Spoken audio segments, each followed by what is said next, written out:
Let's now continue from where the minister has left, as in talking about the social sector schemes, the sectors of health, education, the places where the finance minister seems to have focused a lot in his budget speech, apart from agri sector and the rural India. Let me introduce, before we begin, to the panel of guests which we have right now in the studio, starting with Mr. Yatish Rajawat, senior journalist. We still have Mr. Dhanendra Kumar, an expert on several issues, including education. And then we have Professor Yamini Agarwal as well with us. We're also joined by Mohammad Ani Khan, a Congress spokesperson, and we will soon be joined by BJP leader as well. But before we discuss the health and education sectors, let's look at another news. Prime Minister Narendra Modi has hailed the union budget. He said it will strengthen the aspirations of the people of the country. He also said it is development friendly and will help realize the dream of a new India. He said the budget is aimed at ease of living. वित्त मंत्री श्रीमान अरुण जेटली जी को और उनकी पूरी team को इस budget के लिए बहुत बहुत बधाई देता हूं। ये बजट न्यू इंडिया की नींव को सशक्त करने वाला बजट है। देश के एग्रीकल्चर से लेकर के देश के इंफ्रास्ट्रक्चर तक हर बात पर पूरा ध्यान दिया गया है। गरीब और मध्यम वर्ग की चिंताओं को दूर करने वाली हेल्थ की योजनाएं हैं, आरोग्य की योजनाएं हैं, तो देश के छोटे उद्यमियों की वेल्थ बढ़ाने के वाली भी योजनाएं शामिल है। फूड प्रोसेसिंग से लेकर के फाइबर ऑप्टिक्स तक, सड़क से लेकर के शिपिंग तक, युवा से लेकर के सीनियर सिटीजन तक, ग्रामीण भारत से लेकर आयुष्मान भारत तक, डिजिटल इंडिया से लेकर के स्टार्टअप इंडिया तक, यह बजट देश के 125 करोड़ लोगों की आशा अपेक्षाओं को मजबूत करने वाला बजट है। उनकी लागत का 1.5 गुना मूल्य दिलवाने की घोषणा मैं वित्त मंत्री जी विशेष रूप से सराहना करता हूं। सीनियर सिटीजन के योगदान की वंदना मैं एक बार फिर वित्त मंत्री और उनकी पूरी टीम को ईज ऑफ लिविंग बढ़ाने वाले और न्यू इंडिया की नींव को और मजबूत करने वाले इस बजट के लिए हृदय से बहुत बहुत बधाई देता हूं। मैं उनका अभिनंदन करता हूं और देश विकास की नई ऊंचाइयों को पार करेगा, ये मेरा विश्वास इस बजट के बाद और मजबूत हुआ है। So this was the Prime Minister expressing his views on the budget presented earlier today in the Lok Sabha by Finance Minister Arun Jaitley. Let's go back to our discussion on education. Let me bring in Mr. Dhanendra Kumar. Mr. Kumar, you've been listening to the budget with us only since morning, and a lot of effort has been put in by the Finance Minister, it seems, on two sectors, that's health and education. If you look at education first, there are specific comments which he has made in his budget speech, and one of them is that technology will be the biggest driver in involving education and in reviving the way our education industry is set as of now. He's given a term, RISE, R-I-S-E. So what exactly is the government looking at in terms of technology, initiation of technology in education? As I was trying to mention in the earlier segment of this discussion, India's biggest asset is its human resources, its children, its youth, and we hold tremendous promise in getting them the quality education. Education, yeah, health. If we look at some of the deliverables and outputs and so on, in the World Development Report of 2018 of the World Bank, which is captioned Realize Education Promise, India ranks second after Malawi from the bottom among the underdeveloped countries or lesser developed countries, where children reading in the second grade cannot read even one word of a text. तो ये बहुत ज़रूरी है कि हमें अपने बच्चों की एजुकेशन की क्वालिटी को इम्प्रूव करें हम, ताकि वो एजुकेशन के साथ लर्निंग की तरफ भी उनकी तरफ सुदृढ़ हम कर सकें.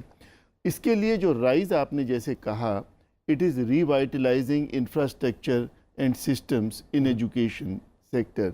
तो वो अभी वित्त मंत्री जी ने कहा कि वो ब्लैक बोर्ड को चेंज करके डिजिटल ब्लैक बोर्ड की तरफ जाना चाहते हैं. और इस साल जो प्राविधान हुआ है वो 72,000 करोड़ से बढ़ा के 79,000 करोड़ हुआ है. एजुकेशन की क्वालिटी को किस तरीके से सुदृढ़ किया जाए, इस तरफ सरकार ने ध्यान दिया है.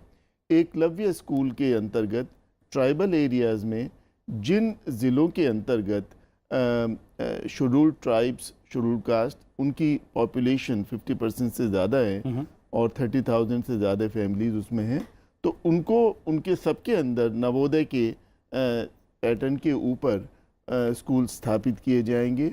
और कुल मिलाकर अब जो एम्फेसिस होने जा रहा है वो क्वालिटी ऑफ एजुकेशन से पर होगा, टीचर्स की ट्रेनिंग के ऊपर भी और सब कुछ, ताकि बच्चे जो पढ़ के निकलें हमारे, वो पढ़ने के साथ साथ लर्निंग और उनकी काबिलियत के ऊपर भी तवज्जो हो सके, ताकि सिर्फ पढ़ाई पे ध्यान ना हो, वो सीख क्या रहे हैं, उनका स्किल सेट क्या है, उस पर भी ज़्यादा ध्यान दिया जाए. Let me bring in Yatish Rajawat here. Yatish, if you look at the pointers as far as education sector is concerned, it is quite clear that a lot of focus is on the quality of education, is on improving the quality of education. Specifically, the initiatives like 1,000 best scholars to be given chance to pursue their PhDs, and the added initiative is that they should be willing to go ahead and teach also. So government is trying to also ensure that the benefit reaches to others as well who have not been able to become part of this particular beneficial cycle. So the three things which are very interesting in the finance minister's speech. One was that he said that these prime minister's research fellows will be given a very high compensation if they become one, and they will spend a part of their time in teaching in another premier institution. Second was that he was saying that we are now focusing on the learning outcomes. So earlier they were used to focus on the person of students who have passed. Okay, so if 88% student have passed, it used to be celebrated, or if it improved from 88 to 90, it was celebrated. But now he's saying that we will focus on learning outcome, which means to say that on the three subjects, which is reading, writing and mathematics, how is the child doing? And this has been the focus of, if you see the Pratham report, the annual survey of education, it says that it is not important whether the child has done 5th class or 8th class, but what is very important is what is his level of learning. That means that is he able to write correct Hindi or correct English, is he able to solve a mathematical equation which is appropriate for that class. So that was another focus in the budget which the finance minister impressed upon. The other was which mentioned earlier also about upgrading these Eklavya Vidyalayas to Navodaya Vidyalaya. What happens when these Vidyalayas are upgraded is automatically the quality of teachers going to these institutions improve. And then specific focus on ensuring that this is being done in areas where the scheduled tribe population is above 50%. That's like focusing on a special social segment as well. Because you see, those are the areas, those are the backward areas where you don't have private schools. Rest of the country, if you look at it, private schools penetration is now much better than government schools. So the percentages are now geared more, and more people like to spend their children to private school rather than to government school. So it is very important that the government spend money in time to improve the level of these government schools, so that they become aspirational for people. Otherwise, over a period of time, they will lose their student base, so to say. But Vishal, what I really wanted to talk about was this health insurance scheme that the government has announced. We've been saying for a very long time that health is a crucial matter, because the government statistics prove that if you go in for a critical care like a heart disease or a brain cancer or any cancerous disease, 30% of the population which goes into critical care in a hospital end up into healthcare bankruptcy. Yes, obviously. And we'll come to that healthcare part definitely, because we're looking at it segment wise. We'll come to the health also. But staying with education, Yatish, one very important point is that the finance ministry is making it clear that it's not only about quantity, it's not only about setting more schools, setting more colleges, but he is also not overlooking that part, clearly visible, wherein the finance minister is pointing out in his budget speech and saying clearly that one medical college per 3 parliamentary constituencies will be established. So the balance between quality and quantity is something which has been maintained. Is that what we're looking at? Yeah, so in the case of healthcare or medicine, you know that the challenge we face is that the quality of medical colleges is very poor, and that's basically because the organization which is supposed to give clearance to them was a highly inefficient and corrupt organization, which is the Medical Council of India. So therefore the government wanted to replace that medical council with a government institution, which was the Medical Commission. And in line with that, the government also wants to increase the number of medical colleges so that the supply of doctors can increase.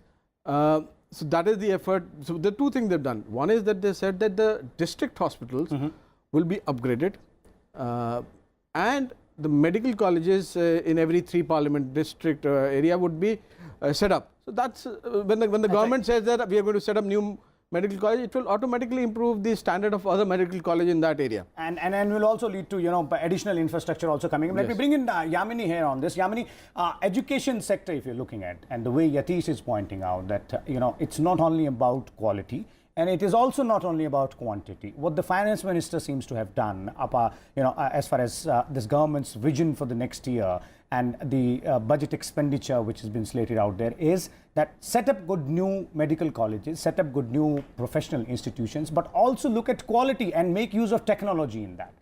Well, if you look at education expenditures in the past which have been there, they have been trying to create new IITs, IIMs, or the higher education institutions that have been there.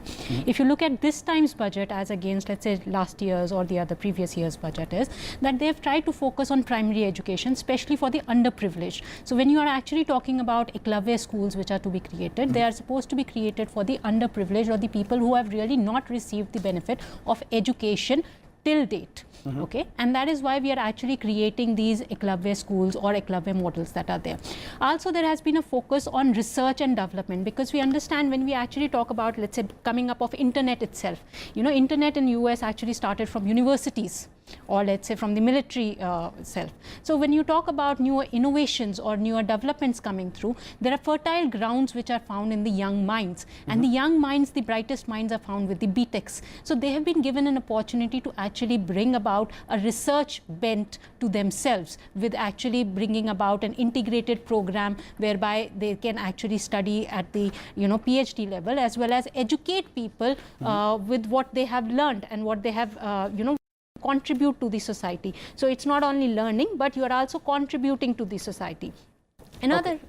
Another important aspect which has been taken care of in terms of education is that what has happened is, with digitalization, we found that people have been questioning basic literacy levels, or people have been questioning financial literacy levels, and that is why he said we are not really going into the blackboards alone. We are going to look at digitalized blackboards which are there. So we are going to upgrade people from the school level itself, whereby they may actually get adapted to technology to become a part and parcel of their lives, and so that they can become a part of the economic progress and economic development which has been taking place and has been driving growth in the economy. Okay, so the use of technology to drive both the quality of education and the growth in economy. Let's now move to another sector, that is health, and we have also, in our studio, Mr. Rajendra Agarwal, Member of Parliament from BJP. Agarwal ji, मैं आपसे शुरुआत करता हूं. अगर health sector की बात करें तो एक बहुत बड़ी घोषणा आज वित्त मंत्री की तरफ से हुई है, और वो एक जिसे कहा जा रहा है कि दुनिया की सबसे बड़ी जो सरकार समर्थित योजना जिसे कहा जा सकता है हेल्थ सेक्टर में, वो एक आज उसकी घोषणा की गई है. 10 करोड़ गरीब परिवारों को 5 लाख रुपए तक की सहायता मिलेगी जहां तक उनकी हेल्थ कवर की बात है. किस तरह से आप देखते हैं इसका असर पड़ेगा ग्रामीण इलाकों में, खासतौर पे गरीब जो तबका है उसमें? देखिए, एक तो सबसे बड़ी बात तो ये है कि वास्तव में लैंडमार्क जैसे कुछ डिसीजन होते हैं वैसा डिसीजन ये है. ये और साइज़ के लिहाज से, वॉल्यूम के लिहाज से भी, जैसा खुद वित्त मंत्री जी ने कहा, आपने भी जिस बात का उल्लेख किया कि संसार की सबसे बड़ी ये योजना है ये। देखिए, आज भी गरीब जो वर्ग है उसको किसी प्रकार की सिक्योरिटी अगेंस्ट इलनेस नहीं है, किसी प्रकार की सिक्योरिटी नहीं है। वो तबाह हो जाता है, बर्बाद हो जाता है या मर जाता है। थोड़ा बहुत कोशिश जो प्रधानमंत्री बीमा योजना के माध्यम से की गई थी, वो छोटी कोशिश थी, शुरुआत थी, वो अच्छी कोशिश थी, वो जिसमें 2 लाख का बीमा दिया जाता था, सुरक्षा बीमा, परंतु वास्तव में बहुत ही बड़ा ये कदम उठाया है। इसकी वजह से जहाँ गरीब आदमी एक एश्योरेंस फील करेगा कि मेरे ऊपर सरकार का एक छाया है, मेरे को कोई कष्ट यदि होता है तो the government is here to take care of me and my family. और इसका साइज देखें तो वास्तव में इतना, यानी लगभग नियरली आधी पॉपुलेशन, 40% पॉपुलेशन इसके इस छाते के अंदर आ जाती है, ये बहुत बड़ी बात है। और देखिए, इसके अंदर क्या होगा, नेचुरली जहाँ सुरक्षा का भाव परिवारों में पैदा होगा, उनकी जो क्षमता है उसके अंदर भी काम की क्षमता वो निश्चिंतता दिखाई देगी। वहीं पर मेडिकल सेक्टर के अंदर भी इन्वेस्टमेंट भी गवर्नमेंट लेवल पर उसमें बढ़ेगा, वो तो वो सेक्टर करेगी वो। तो ऐसे अनेक प्रकार के इसके परिणाम होंगे। और मैं समझता हूँ, हाँ मैं समझता हूँ कि जो मुझको जो लगता है, देखिए बजट के अंदर जो प्रारंभिक टिप्पणी वित्त मंत्री जी ने की कि हम टुकड़ों में नहीं सोचते हैं, हम एक समग्र रूप से सारी चीज़ों का विचार करते हैं। और मैं समझता हूँ कि कोई भी हिस्सा, कोई भी क्षेत्र या कोई भी वर्ग वित्त मंत्री की निगाह से बचा नहीं है। तो बजट के अंदर 1.25 घंटे की उन्होंने भाषण में सारे विषयों को उन्होंने छुआ है। लेकिन जो 2 बातें मुझे बहुत ज़्यादा इसकी महत्वपूर्ण लगती हैं, एक तो हेल्थ का ये, और दूसरा किसानों को लेकर के जो उन्होंने स्वामीनाथन की जो रिकमेंडेशन है उसके आधार पर 1.5 गुना लागत का मूल्य देने की, 2 चीज़ें इतनी बड़ी चीज़ें हैं जो लैंडमार्क हैं और निश्चित रूप से देश की इकोनॉमी को बहुत बड़ा बूस्ट देंगी। एक नज़रिया जान लेते हैं विपक्षी पार्टियों का भी। हमारे साथ मोहम्मद अली खान मौजूद हैं, कांग्रेस के प्रवक्ता हैं। खान साहब, ये जो ग्रामीण इलाकों में गरीब आदमी की जो सेहत को लेकर जो फैसला किया है सरकार ने, और जिस तरह से राजेंद्र अग्रवाल जी भी बता रहे थे कि इसे एक बहुत ही ऐतिहासिक फैसला माना जा सकता है, क्या आपकी प्रतिक्रिया है इस पर? ज़रूर आम आदमी के लिए, ख़ासतौर पे गरीब आम आदमी के लिए बहुत ही राहत की बात। देखिए सर, मैं शुरुआत ऐसे करना चाहता हूँ। देखिए, बहुत बड़ा बजट है, उसमें काफ़ी मैक्रो फैक्टर्स हैं, पहले उनकी बातचीत कर लेते हैं। मैं अपने बड़े भाई राजेंद्र अग्रवाल साहब की बात सुन रहा था, बड़े सकारात्मक नज़रिए से देख रहे हैं इस बजट को, और मैं बिना किसी झिझक के कह सकता हूँ ये नहायत ही ख़राब बजट था। मैं आपको बताता हूँ क्यों। आपके चैनल की मर्यादा रही है कि सिर्फ तथ्यों पर आधारित बातें होती हैं, पॉलिटिकल रेटरिक का इस्तेमाल नहीं होता। मुझे बड़ी खुशी होती है, इसलिए मैं आपको ये 2-3 बिंदु आपके सामने रखता हूँ और आप खुद अपना फैसला कर लीजिएगा। आपको याद होगा 1997 में चिदम्बरम का ड्रीम बजट आया था। वो कोalition सरकार थी, मजबूरियाँ थी कोalition की, मगर उसके बावजूद उस बजट ने मिडिल क्लास के लिए टैक्सेस कम किए थे, कॉर्पोरेट टैक्स हार्मोनाइज किया था और रेवेन्यू कलेक्शन और फिस्कल डेफिसिट को पकड़ में लाए थे। आज भी उसकी मिसाल दी जाती है। इन लोगों के पास पूर्ण बहुमत थी। जो आपका फाइनेंस बिल होता है राज्यसभा से, उस अनुमति तो चाहिए नहीं होती है, तो आपको किसी की मजबूरी भी नहीं थी। आज जो आपने अपने 5वें साल में ये बिल पेश किया है, ये ऐतिहासिक ज़रूर है, मगर इस वजह से नहीं जिस वजह से राजेंद्र अग्रवाल और उनके सहयोगी बता रहे हैं, इस वजह से क्योंकि इसने बहुत सारी मिस्ड अपॉर्चुनिटियां हैं। सबसे पहली बात तो ये, जनाब आप आके देश को बता रहे हैं, आप आगे जाके क्या करेंगे? आपको बताना चाहिए, आपको हिसाब देना चाहिए आज तक आपने क्या किया। और अब मैं आपके सामने बस 3 बिंदु रखूंगा। No political rhetoric. Let's talk about health care, right? Everyone is saying this healthcare scheme is amazing. I heard someone say that it's larger than the Medicare scheme in the United States because it covers 50 crore people. Of course, any scheme in India would be larger in terms of size. But tell me something. Isn't this a scheme designed to divert money into the pockets of private hospitals? Don't get me wrong. And here is where it is important to learn. But there is no. I'll tell you why I'm saying that. Another way of looking at it, because something I'll butt in here. We'll come back to you. Don't worry, we'll come back to you. We'll let you complete as well. If you listen to me, Khan Saab, first, this is something on this particular point. We have already had a comment coming in. I just want to bring that to your notice that there are 2 ways of looking at it. This is also going to boost investment from the private sector as well. This is something which I wanted to bring to your notice. So if you club both, then yes, please continue. I'll take that as a fair point. Now, I understood the gentleman next to you made some very, very good points about this issue, but I have a different question to ask you. It's about what was left unsaid. 2.5 lakh crores has been made in terms of revenue received from the savings on oil. This is a fact. These are figures published by the Ministry of Oil and Petroleum and so on and so forth. How many AIIMS and how many private hospitals could have been set up with that money? Why was that money not diverted to this purpose? You're telling me in the 5th year of your term, you're going to set up 26 private medical colleges, 1 for every 3 districts? I'm sorry, it's too little too late. Second point. I'll tell you about the Rural Development Ministry, and I think I'm in some position to talk about it because I was an officer on special duty to the minister of that ministry for 3 years. Now, आप बात करते हैं, मेरे बड़े भाई जो अभी तोमर साहब मंत्री हैं वहाँ पे, वो बात करते हैं कि आज आउटलेज इतने बढ़ा दिए। जनाब पिछले साल भी आपने बड़े गर्व से कहा था कि आपने मनरेगा के आउटलेज बढ़ा दिए। इस साल के आखिर में हम आंकड़े देख रहे थे, how much has been spent? There is demand on the ground, but money is not reaching them. You claim because people don't have Aadhaar or because there is no rationalization of demand, etc., etc. आप जितना पैसा बढ़ाना चाहते हैं बढ़ा लीजिए। आप स्कीमों के नाम बदल दीजिए, दीनदयाल उपाध्याय आजीविका mission. Please give figures as to how the money is being spent. And finally, this. I think I've spoken the least of anyone, so let me just finish this point. Somebody said technology is a very important part, and Prime Minister Modi also came forward and said, yes, technology is great. In the same budget, you have increased custom duties on mobile phones by 10%, making them costlier. Where is the smartphone revolution? Is it only for a certain segment of the people? MSP, and this is very important. I would urge all of you, not as a congressman, to read Yogendra Yadav's table that he's put up on Twitter. This MSP is on production cost. That is a very clever manipulation of figures. Production cost is not the basis that farmers ask for. And different farmers groups have come out and said this is not fair. Because the UPA was paying much more at that point of time if you take the production cost. Let's stick to the segment which we are looking at right now. There are definitely going to be criticisms from you, and obviously, if the opposition does not criticize, then who will at the government? But coming back to your point which you made on the health sector, Rajendra ji, आप सरकार के सांसद हैं, किस तरह से आप देखते हैं इस बात को? ये जो क्रिटिसिज्म आ रहा है विपक्ष की तरफ से कि ये प्राइवेट सेक्टर से, आप कह रहे थे कि इन्वेस्टमेंट बढ़ेगी, लेकिन ये कह रहे हैं कि प्राइवेट सेक्टर को फायदा होगा, उनकी जेब, कौन सी चीज आपको लगता है ज्यादा? मुझे अजीब बात लगती है, कोई व्यक्ति बीमार होगा तो फायदा बीमार आदमी को होने वाला है कि इलाज देने वाले को होने वाला है? ये अजीब तर्क है। ये बीमार आदमी को फायदा पहुंचाने की नीति सरकार की है। ऑफ कोर्स जो उसको इलाज देगा उसको भी छोटा मोटा फायदा होगा। बेसिक थिंग इज दैट कि ये जो लाभ है, यानी इसका मतलब तो आप किसी बीमार को फायदे मत पहुंचे, डॉक्टर को अपना फायदा नहीं पहुंचेगा। ये तर्क गलत है। दूसरा, it is putting the bullock before the cart. Putting the bullock before the cart. Yes.